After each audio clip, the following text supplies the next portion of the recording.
चरित्र की अद्भुत कथा श्रवण कराई। पांडवों के बार बार कहने पर भगवान कुछ दिन और वहीं रुक गए हस्तिनापुर। एक दिन की बड़ी अद्भुत बात है, जिन भगवान का स्मरण समस्त विश्व करता है, जिन भगवान का स्मरण समस्त भक्त करते हैं, ब्रह्मादि देव भी जिनकी स्तुति में सतत लगे रहते हैं, जिनके स्मरण में भगवान शंकर लगे रहते हैं, वह भगवान स्वयं प्रातः काल का समय है और किसी के नाम की माला का जाप कर रहे हैं, ध्यान में बैठे हैं भगवान।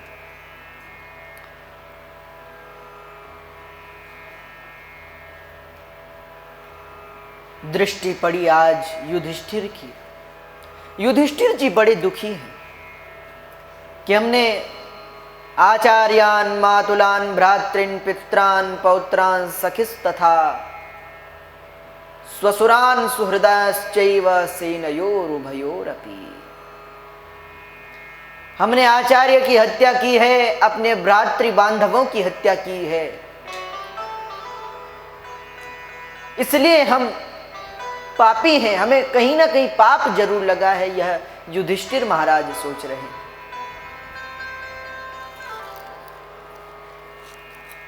राज्य मिलने के उपरांत भी आज युधिष्ठिर का मन खिन्न है, तो युधिष्ठिर भगवान के पास इसका समाधान मांगने आए। पर बड़ी विचित्र बात है, आज वह परमात्मा स्वयं ध्यान में बैठे, आंख बंद कर कर प्रातः काल किसी का स्मरण कर रहे हैं।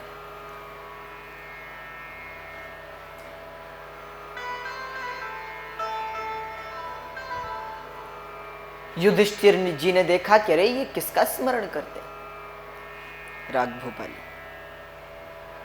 यह किसका स्मरण कर रहे हैं। फिर मन में बात आई, क्या इनसे भी बड़ा कोई है?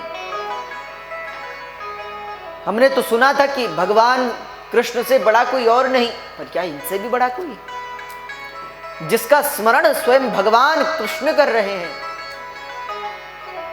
कौन होगा वह व्यक्ति? ये विचार करने लगे और ये विचार करते करते भगवान का स्मरण किया, भगवान के पास पहुंचे, भगवान को नमस्कार किया। भगवान ने आंखें खोली, पूछा क्या बात है, क्यों आए हो? युधिष्ठिर ने कहा प्रभु आपसे बड़ा कौन है जिसका आप स्मरण कर रहे हैं? क्या आप भी किसी का ध्यान करते हैं? भगवान ने मुस्कुराते हुए कहा युधिष्ठिर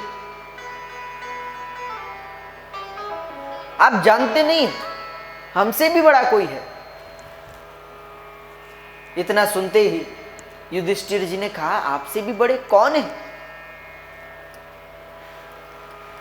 तो भगवान कृष्ण ने कहा अहम भक्त पराधीनो यः स्वतंत्र इव द्विज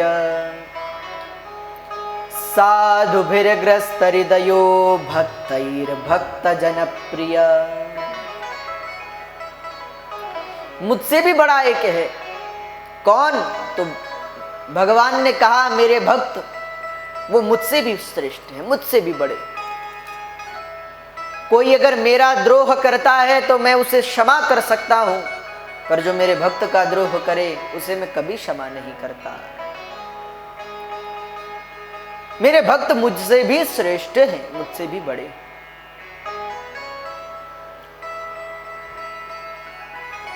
तब तो ये बात सुनते ही युधिष्ठिर जी प्रसन्न हुए। पूछा महाराज वह कौन श्रेष्ठ भक्त है जिसका स्मरण आप करते? कौन है वह सिद्ध?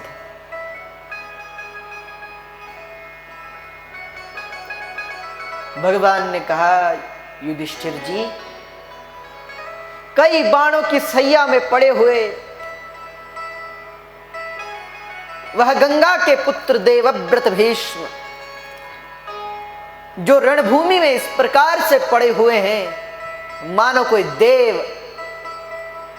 देवत्व से भूमि पर गिर गया हो, मानो किसी सिद्ध के पुण्य क्षीण हो जाने पर जैसे वह धरती पर पड़ा रहता है, आज वैसे श्री भीष्म महाराज भूमि पर पड़े, बाणों की सैया।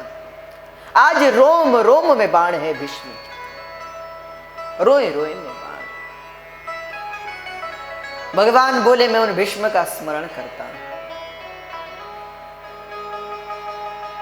अच्छा, भीष्म भी भगवान के बहुत बड़े भक्त हैं। जब 12 भक्तों की चर्चा होती है, जो भगवान के 12 मुख्य वैष्णव थे, स्वयंभू नारदः शंभू कुमारः कपिलो मनु प्रहलादो जनको भीष्मो बलिर्वैया सकिर्वयम्। स्वयं धर्मराज कह रहे हैं कि भगवान के 12 भक्त मुख्य हैं। कौन कौन? तो बोले स्वयंभू नारदः शंभू। स्वयंभू अर्थात ब्रह्मा जी, शंभू यानी भगवान भोलेनाथ, नारदः अर्थात नारद जी। स्वयंभू नारदः शंभू और कुमारः सनत कुमार, कपिलो कपिल जी और मनु महाराज। तो स्वयंभू नारदः शंभू कुमारः कपिलो मनु प्रहलाद जी, जनको भीष्मो जनक जी महाराज और भीष्म जी, और बलिर्वैया सकिर्वयम् राजा बलि और धर्मराज कहते हैं मैं। हम भगवान के 12 मुख्य भक्त हैं, जिनको 12 भागवत भी कहा जाता है। धर्मम भागवतम भटा, ये भागवत है। तो इन भागवतों में एक गिनती श्री भीष्म महाराज की भी है। भगवान चिंतन कर रहे हैं भीष्म का। युधिष्ठिर जी से कहा, युधिष्ठिर जी अगर कुछ राजनैतिक दान, धर्म, यज्ञ, लोकतंत्र, किसकी भी राजनीति, किसी की भी शिक्षा लेनी है तो चलो भीष्म के पास, अद्भुत ज्ञानी है, उनके ज्ञान को समेट लो, क्योंकि अब वह भूमि का त्याग करने वाले हैं। तब तो सभी पांडव द्रौपदी के साथ मां कुंती को लेकर भगवान कृष्ण भीष्म के पास पहुंचे। आज भीष्म महात्माओं से ऐसे घिरे हैं जैसे श्री सूत जी महाराज सौनकादिक ऋषियों से घिरे हैं, वैसे ही आज भीष्म बड़े बड़े महात्माओं ने घेर रखा है। भीष्म श्री वेदव्यास जी, पराशर ऋषि, शुकाचार्य, नारद, धौम्य, देवल, भृगु, वशिष्ठ, बड़े बड़े महात्माओं ने भीष्म को घेरा है और बीच में भीष्म पड़े। भीष्म के प्राण त्याग के समय, प्राण प्रयाण के समय सारे ऋषिवर पधारे हैं। देखो ऋषियों की बड़ी अद्भुत कृपा होती है।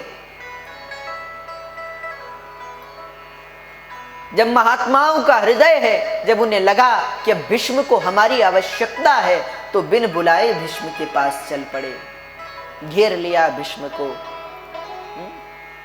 यहां पांडव भी पहुंचे, सब ऋषियों को नमस्कार किया, भीष्म महाराज को नमस्कार किया।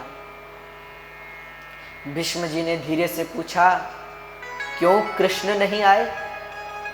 तभी कृष्ण पीछे से आते हुए बोले, नहीं नहीं दादाजी, मैं भी आया। भगवान प्रणाम करते हैं भीष्म को। भीष्म ने कहा, गोविंद क्षमा कीजिएगा, अब दूर से दिखाई नहीं देते, अब दूर की दृष्टि समाप्त हो गई है, जरा नजदीक आओ, मेरे बगल में खड़े होइए।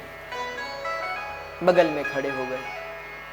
हाँ बताइए दादाजी क्या बात? भीष्म ने कहा, गोविंद आज इन पांडवों को यहां लेकर क्यों आए हो? तो भगवान ने कहा, आप इन पांडवों को कुछ उपदेश कीजिए, कुछ ज्ञान दीजिए। तो इतना सुनते ही दादा भीष्म हंसने लगे और हंसते हुए दादा भीष्म बोले, तुम्हारे होते हुए मैं ज्ञान दूं? भगवान ने कहा, हाँ हाँ जी जी महाराज, आप बड़े हैं, आप उपदेश की। भीष्म ने हंसते हुए कहा, एक तरफ तो कहते हो कि मुझसे बड़ा और कोई नहीं, मैं स्वयं भगवान हूं, भूमि के भार को हरने के लिए आया हूं। अपने को भगवान बताते हो और सबको कहते हो कि सर्वधर्मान परित्यज्य मामेक शरणं व्रज।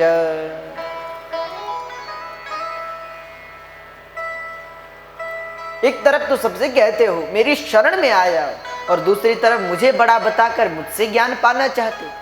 आप ही कुछ सुनाइए। भगवान ने कहा, दादाजी हम तो सुनाते रहेंगे, पर आप तो जानते हैं आपके पास समय कम है, इसीलिए जो जो ज्ञान की बातें अपने इन पुत्रों को बतानी है इन्हें प्रदान कीजिए। भगवान के अनुग्रह पर, अनुरोध पर भीष्म ने कहा, ठीक है। भीष्म उपदेश देने लगे, दान धर्मान राजधर्मान मोक्ष धर्मान विभागस स्त्री धर्मान भगवत धर्मान समासव्यास योगतः। दान धर्मान राजधर्मान मोक्ष धर्मान विभागसः। दान धर्म का उपदेश दिया, राज धर्म का उपदेश दिया, स्त्री धर्म का उपदेश किया, भगवत धर्म का उपदेश किया। हाँ, समासव्यास योगतः, किसी का विस्तार किया, किसी को संक्षिप्त रूप में वर्णन किया। भीष्म बताते हैं कि दान धर्म क्या है, दान किसे देना चाहिए, दान देने का क्या महत्व है। भीष्म कहते हैं, पांडवों, एक राजा का कर्तव्य है कि वह दान करता रहे, पर दान भी कैसा करे? बोले, दान भी सुपात्र को करना चाहिए। अधिकारी को दान करें, दान धर्मान और राज धर्मान। दूसरा धर्म बताया राजधर्म। एक राजा का क्या धर्म है? तो एक राजा का धर्म